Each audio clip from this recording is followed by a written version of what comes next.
It's Dr. Shamanda. Welcome back to my channel. Is this funny? It's like, I know I saw somebody walking. Anyway, okay, just making sure because I don't play them kind of games. Anyway, welcome back to my channel, y'all. Where we talk about all things mental health, personal finance, and overall strategies to live your best life. Don't mind me. Yes, my hair's done. I got a fresh blowout, Dominican blowout, and I feel good. I didn't even, y'all, I was gonna ask her to curl my hair, and she acted like she didn't have time, so, which saved me money, so that's fine. But it turned out it basically gave what it was going to give anyway, because my curls, I don't know, for whatever reason, they just don't stay long. So I just like I always wrap my hair in a bun, and then I put my silk wrap on at night after I get my hair done or whatever, and it comes out like this. So and y'all know my hair is like literally almost to my butt, like literally, like it's really long now. It's getting longer, and my natural hair color is coming back. It's brown at the top. I dyed it jet black, but it's coming back, and I'm gonna keep it my regular color. But anyway, y'all, I wanted to do a quick video today. First, I want to say thank you. You guys are so amazing, so awesome. Did I do my intro? Anyway, if I didn't, excuse me. But y'all are so awesome, y'all. My channel is growing so fast. I had like 19 new subscribers yesterday, so thank you.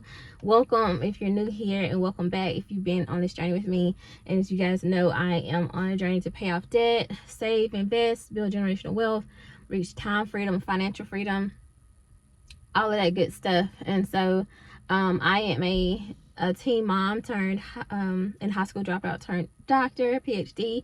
And speaking of that, yesterday was my virtual graduation ceremony. And as you guys know, my ceremony was scheduled to be in Florida. So everyone else attended theirs in person a couple weeks ago, I think on the 12th. And then there was a virtual ceremony option if you aren't able to attend in person. And originally I was, but then when Trump rolled out the whole thing about you got to get your it's called the real license. My son turned 18 this year, and he didn't have his license in time, and he wouldn't have gotten it in time anyway. And the lines are ridiculous, so we've been trying to get their permits, trying to get their license, like all that, and it's just we can't get in. So I just took it as a sign like it wasn't meant for me to go, and I didn't really, to me, spending that money doing all that, it just didn't seem right, and I just had to pray about it, and I was like, enough. So if my son couldn't go in person with me, I was not going. My daughter, she would have gone, but anyway, it doesn't really matter to me, y'all know I'm like not really a big person to celebrate stuff like that anyway. And that's a huge milestone, so I don't want to minimize that. I mean, I did the work, so it's mine to choose. But for anyone else, like, feel free. Obviously, like, I wouldn't talk down on anybody that wanted to go to the graduation ceremony. Like, that's crazy. Like, do it, have fun, enjoy yourself. But y'all, when I tell you I saved $2,500, anywhere from $25 to $3,000 by not going. And yesterday was the actual ceremony. I was literally sitting on, like, I was under the dryer literally while I was watching my virtual ceremony. And y'all, I was crying when the speakers were speaking and sharing their stories, because I could definitely resonate, and it was very inspirational, motivational. Probably some stuff I would have said, to be honest, if I was speaking, and because we had similar stories and stuff. But I was motivated, and I just had a moment to just really take in that I finished my doctorate. I'm Dr. Shamanda, but I've lived in this reality for the last 6 months or so because I finished my coursework and everything in December of last year. So it's been, I think it had been in January and everything had worked out with the license stuff, I probably would have gone in person. But having all these months in between, I'm so distant from that. Like, I've already been living the life of Dr. Shamanda already. Got significant raises. I got a promotion and worked in management. I'm already in it. That's all listen, I'm reaping the benefits. That's all I'm gonna say. So I really don't care about all the extra stuff, and I'm definitely not caring about spending no money. So anyway, I just wanted to say I'm grateful that I made the decision that I made, because I feel like I got just as much out of the virtual option as I would have gotten in person. Like, I'm so serious. And I've graduated 3 times. I've had 3 graduate, and my children have been with me. They've seen it. So, like, when I finished my high school diploma, because I dropped out of high school, my kids were with me when I actually finished high school. Literally, it's crazy, right? my bachelor's degree and my master's. So, and then my degree, my PhD program was online. So, you know, it is what it is. But anyway, that is not why I came to y'all. I wanted to talk to you guys about this thought that I had yesterday while I was at the salon. I was going to film, but when I got home, I didn't feel like filming.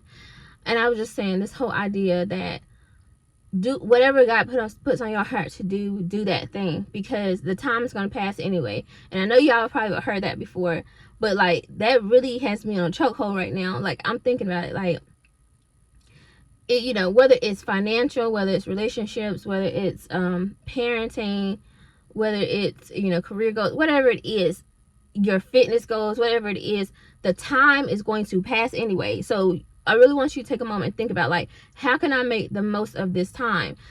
For me, I'm thinking about the fact that I'm 36 years old. I'll be 37 in November, God willing. And I know the life that I want for myself when I turn 65. And I'm like, definitely not working no more at that point, right? Like, that's my goal. What lifestyle do I want for myself? As I told you guys, my grandparents were 80 something years old when they passed away. And I still remember them thinking and worrying about money up until that point. And I just don't want that for myself. And so for me, you know, if this version of myself, the 36-year-old who's fairly healthy, yes, I have autoimmune disease, but I'm still fairly healthy. If I can put things in place right now so that 65-year-old version of myself can be free to just live life, enjoy her children, God willing, and my grandchildren, my great-grandchildren, who knows, right? Well, I don't know, like, I don't know, I gotta do the math on that.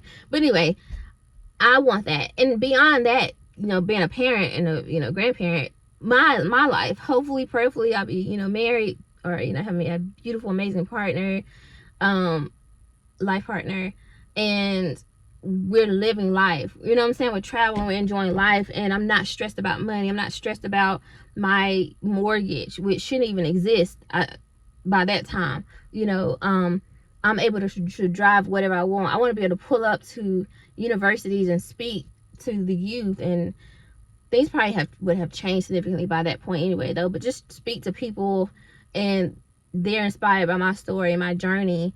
And I'm coaching people still at that age. I think I definitely probably would be coaching people, because I think once you hit a certain age, I think it's in your 50s and 60s. It might start in your mid 40s. Your development changes, and the things you focus on changes, and you're more focused on like passing down wisdom and things of that sort. And that's based on Erickson's stages of development. So check it out, Psychology 101. Anyway, so you know, I just feel that I'll be in that space where I want to pass things down. I want to pull up and, you know, my nice car, or even give tours of my estate, right? Like, I mean, I know that maybe for some people that's big and grand and it's too much, but that's you. I know the life that I want. I know how I want to inspire people. I know what worked for me. When I was younger, I'll never forget, I saw this black woman. She was beautiful. I knew she was old. I was probably, 15, 16, and I knew she was probably at least in her 50s probably, but her name was Dr. something. I know what it was, but I'm not gonna say her name. And she was coming to the high school to speak to us, right? And I was just so amazed to see this beautiful black woman. She was a doctor. I knew she was like a professor or something, and I just thought, oh my God, like, it was so inspirational and motivational for me to see this woman, right? And I just thought, and you know, it doesn't have to be a black woman. It's not because I'm black, so we're not about to go there. But I know for me, that's what I needed to see, because of where I was from. I didn't see that every day. You rarely saw that. I saw Oprah on TV, you know what I'm saying? But like, she in Hollywood somewhere, so you know, that's great. But I don't know if that's really possible. This woman wasn't too far from where I was from, but she was up here, and I just thought, oh my God, it's possible. So seeing that, and I want to be able to be that for somebody. I want to be that, and I may already be that for people, right? And I could probably go to schools right now, and they'd probably be like, oh my God, you're so young, and you're a doctor, and you're this and this, and you make movies, and what? Like, I'm sure, you know what I'm saying? And so, but those things are amazing. But I think an extra step to that, like I was saying, is when I have my estate, being able to give tours to young kids who, you know, from underserved backgrounds or rural areas, and let them come to my home and see my home, my huge estate, and letting them know, like, this is possible. I started from where you're from, and from where you know, kind of the same situation that you're in right now. It's possible. You know, that's what I want to do. So it's not even about me. But guess what, though? That means I have to make the most of this time right now. And the time is going to pass anyway, right? So between 35 and 40, well, that's 5 years, right? And I just think that this age, this phase of life is such a pivotal phase. And I think that sometimes we can get stuck on things that society says we should focus on, like getting married, or I don't know, your career, like overly focus on your career and all that kind of stuff. I think that if we really just realize, like, okay, what are the things that I need to do and what I want to do, because this is who I want to be at 40, right? If you think about who you want to be at 40, 45, what do you need to do and what do you need to focus on right now? Some of those things need to be put on the back burner, or maybe not as much of a priority. Like for me, y'all know I talk about being married. Like I want to be, I know that God has called me to be a wife, but that's not my priority. That's not number one on my list. I know that to be the wife that I want to be, I need to have my money already. Like, just period. And I told these, when I was dating in my early 20s, I told them that, like, you know, we can talk about this, but I need to get myself straight first. Y'all didn't want to wait. Look at you now. No, I just playing. But seriously, y'all, like, for real, I'm just the type that I need my own foundation first. Because again, I talked to y'all a little bit about the whole idea of financial abuse. It's a real thing, and sometimes it's not super intentional. Sometimes it's not, but like it can be used against you if you don't have your stuff together, and vice versa. Not just, it could be on either sex or whatever, either situation. But the time's gonna pass anyway. Now, if you think about it in terms of fitness, I know me, I've been slacking the last few weeks, but you know, certain things. So I'm like, okay, no, it's a new week. This is the last week of July, and literally this week is August. August begins this week. So I have, let's see, so August, September, October, November, December. It's 5 months left in this year. And I know the fitness goals that I have. I know how I want to look. I've gone through the cycles of shredding and bulking, back to a shred, and now I'm in maintenance phase. But I've been a little too calm and cool and relaxed in my maintenance phase, where I'm like, you looking a little thick. And I swear in one of my videos, y'all, my face is looking a bit round, and I'm like, oh heck no. Did y'all know how I feel? Okay, y'all, sorry, I hope you can see me. But yeah, so my phone it got hot. You know how I do. Anyway. I have to grab me a coffee mug from Dollar Tree real quick. But anyway, I think I was saying that my face had gotten fat and all that kind of stuff, and I'm just not going for that. So anyway, y'all, that's what I had. So just be encouraged, use your time wisely. The time's gonna pass anyway. Do what we need to do to get what we need to get done to accomplish our goals. Stay focused. Just see me here. All that good stuff, y'all. But anyway, again, thank you so much for everyone who's supporting my channel and helping me reach my goals. Y'all, I cannot wait. In 5 weeks, I'm paying off my car. I'll be contributing to my retirement accounts again starting this week coming, and yeah, all of that. So stay with me. Thank you so much for being on this journey. I hope that everything is going well with you guys. What are you going to do with your time? What are you doing with your time? You know, leave me a comment in the comment section. All right, if you like this video, comment, subscribe, and share, and I'll see you guys next time. All right, bye.